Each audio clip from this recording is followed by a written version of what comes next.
गरीब माँ का अमीर बेटा। नेहा और पवन की खुशहाल जिंदगी चल रही थी। उनका एक प्यारा सा बेटा राहुल था। अचानक एक हादसे में पवन की मृत्यु हो गई। अब नेहा के ऊपर मुसीबतों का पहाड़ टूट पड़ा। वो बेसहारा हो गई। उसका भाई शिव और भाभी मेघा दोनों उसको तसल्ली देने के लिए आए। देखो बहन, होनी को भला कौन टाल सकता है। तुम परेशान मत हो, ये वाला घर बेच दो और हमारे साथ चलो। तुम अकेले कैसे रहोगी यहाँ, हम तुम्हारी मदद करेंगे। हाँ ननद जी, चलो, यहाँ तुम नहीं रह पाओगी। नेहा ने अपना मकान बेच दिया और वो अपने भाई राहुल के साथ अपने मायके में रहने आ गई। कुछ दिनों तक तो उन्होंने नेहा की खूब खातिरदारी की। नेहा बहुत खुश थी कि तभी एक दिन शिव ने कहा, बहन नेहा, मुझ पर बैंक का कर्जा है, मुझे अपने पैसे उधार दे दो, मैं जल्दी ही चुका दूंगा। कैसी बातें करते हो भैया, ले लो रुपए, और जब आप मेरा खर्चा करते हो तो रुपए मुझे वापस मत करना। ठीक है बहन, तू कितनी अच्छी है। नेहा के पास अब कुछ नहीं रहा। नेहा को पता ही नहीं था कि उसके भाई शिव और भाभी मेघा ने मिलकर एक चाल खेली थी। शिव ने मेघा से कहा, अरे देखी मेरी होशियारी डियर, इसे कहते हैं एक तीर से दो शिकार। अब इसके पास कुछ नहीं रहा है। अब ये हमारे पंजे से बचकर कहीं नहीं जाएगी। ये हमेशा सोचती रहेगी कि हम इसकी मदद कर रहे हैं और इसका पालन कर रहे हैं, जबकि हमें हमेशा हमेशा के लिए फ्री की मेड मिल गई है। अब तो तुम्हारी टेंशन दूर हो गई होगी ना डार्लिंग। नेहा ने सारी बातें सुन ली। वो बहुत रोई। फिर उसकी दशा नौकरानी से भी गई बीती हो गई। वो पूरे दिन झाड़ू पोंछा करती, खाना बनाती, शिव के बच्चों को स्कूल जाने के लिए तैयार भी करती। तब कहीं जाकर उसको खाने को मिलता था। राहुल का एडमिशन भी सरकारी स्कूल में करवाया गया था, जबकि शिव के बच्चे इंग्लिश मीडियम स्कूल में पढ़ते थे। अब नेहा और राहुल के दिन घोर गरीबी में कटने लगे। राहुल ने नेहा के पास आकर कहा, हम इस गार्डन में बने सड़े बेकार से रूम में क्यों रह रहे हैं? नेहा उदास होकर बोली, इसलिए बेटा क्योंकि माली का कमरा है। अब माली का काम तो मैं ही कर देती हूँ, तो ये खाली पड़ा है तो हमें रहने के लिए दे दिया। हम गरीब हैं, इसलिए उनके साथ घर में नहीं रह सकते। भाभी सबके सामने मुझे मेड बताती हैं, तो मेड मालिकों के साथ थोड़ी ही रहते हैं। पर मम्मी, वो तो मेरे मामा और मामी हैं, फिर वो ऐसा क्यों कर रहे हैं? वो इसलिए क्योंकि उनके लिए सब कुछ पैसा ही है बेटा। रिश्ते, नाते और इंसानियत की कोई कदर नहीं है उन्हें। नेहा फिर रोने लगी। राहुल उसके आंसू पोंछते हुए बोला, हमारे पास पैसे कैसे आएंगे मम्मी? तू मन लगाकर पढ़ाई कर, पढ़ लिख कर तू ऑफिसर बन जाएगा ना, तो मैं भी आराम से दिन गुजारूंगी।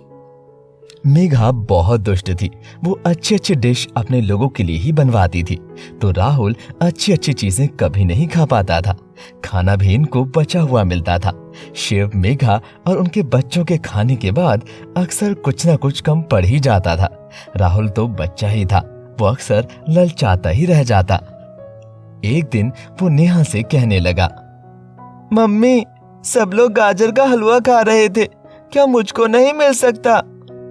नेहा तड़पकर उसको सीने से लगाते हुए रोते हुए कहती है, हे भगवान, मैं कैसी अभागन हूँ जो अपने बच्चे को मनचाहा खाना भी नहीं खिला सकती, कपड़े भी उतरे हुए पुराने पहनता है। हे प्रभु, कुछ तो तरस खाओ। तब राहुल सहम गया और बोला, मत रो मम्मी, अब मैं कभी कुछ नहीं मांगूंगा। मम्मी, जब पढ़ लिख कर मैं ऑफिसर बनूंगा, तब फिर मैं तुम्हारे लिए खूब अच्छी अच्छी साड़ियां लेकर आऊंगा। उसके सर पर प्यार से हाथ फिराते हुए नेहा बोली, वाह मेरे बच्चे, तू जरूर ऑफिसर बनेगा। इस तरह से दोनों माँ बेटे अपने दिन गरीबी में काट रहे थे। राहुल खूब जमकर पढ़ता था।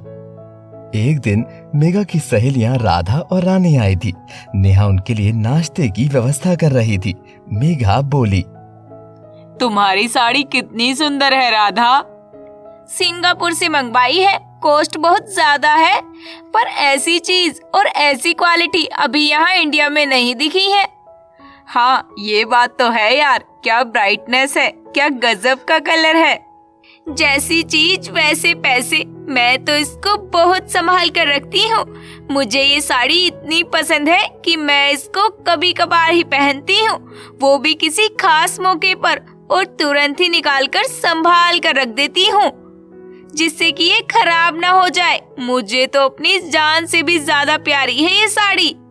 तभी नेहा उसके लिए चाय लेकर आई और उसके पास आते ही उसका पैर फिसला, उसका बैलेंस बिगड़ गया और पूरी ट्रे राधा के ऊपर गिर गई, जिससे उसकी साड़ी भीग गई।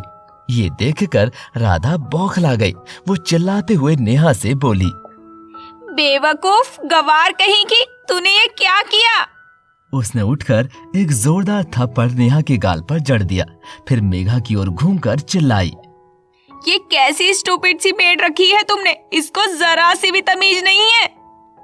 मेघा भी उस पर चिल्लाई और बोली, अब यहाँ खड़ी खड़ी मेरा मुंह क्या देख रही है? जाओ, जल्दी से जाओ और पानी लेकर आओ। ये साड़ी और फर्श साफ कर, फिर दफा हो जा मेरी नजरों के सामने से। आज की तरह नेहा की अपनी जिंदगी में कभी भी इतनी इंसल्ट नहीं हुई थी। वो रोते हुए वहां से चली गई। राहुल ने भी ये सब देखा, लेकिन वो कुछ नहीं कर सकता था, बस खून का घूंट पीकर रह गया। ऐसे ही बुरे बर्ताव झेलकर नेहा अपने बेटे राहुल को पाल रही थी। राहुल हर साल अपने स्कूल में टॉप करता था। अब राहुल कॉलेज में आ गया। कॉलेज की पढ़ाई के साथ साथ वो कंपटीशन की भी तैयारी कर रहा था। इधर अचानक ही हेमंत को बिजनेस में तगड़ा घाटा हुआ और वो रोड पर आ गया। और वहां राहुल ने आईएएस का इम्तिहान क्लियर कर इंटरव्यू भी बड़े कॉन्फिडेंस से पास कर लिया और वो टॉप पोजीशन पर आ गया। वो घर आया और मिठाई खिलाते हुए अपनी मम्मी से बोला, मम्मी, आज मैं अपने इसी शहर का डीएम बन गया हूँ। मम्मी, अब तुम बंगले में रहोगी और महारानी की तरह बैठकर नौकरों पर हुक्म चलाओगी। अब हालात देखने लायक थे। शिव, उसकी पत्नी मेघा और उसके बच्चे राहुल के बंगले पर पनाह मांगने आए थे। मेघा प्रार्थना कर रही थी और बोली, बेटा राहुल, मुझे माफ कर दो। मैं घमंड में भूल ही गई थी कि सबके दिन एक जैसे नहीं रहते हैं। भगवान जब आसमान पर चढ़ा देता है तो जमीन पर पटकने में उसे देर नहीं लगती। कोई बात नहीं, आप लोग सर्वेंट क्वार्टर में आराम से रह सकते हो। मेड का काम करो और यहाँ पर आराम से रहो। कुछ दिनों के बाद शहर के सबसे अमीर बिजनेसमैन रघुराम अपनी पत्नी के साथ अपनी बेटी स्वीटी से राहुल की शादी का प्रस्ताव लेकर आए। अपने होने वाली सास को देखकर राहुल चौंक पड़ा।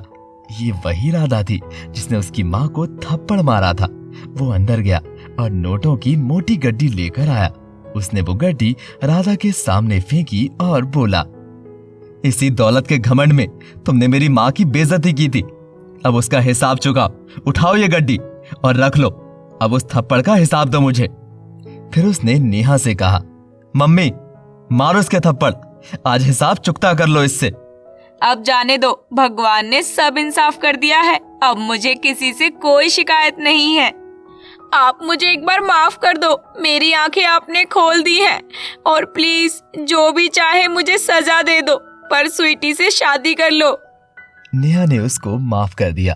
स्वीटी और राहुल की धूमधाम से शादी हो गई और फिर से नेहा के घर में खुशहाली छा गई।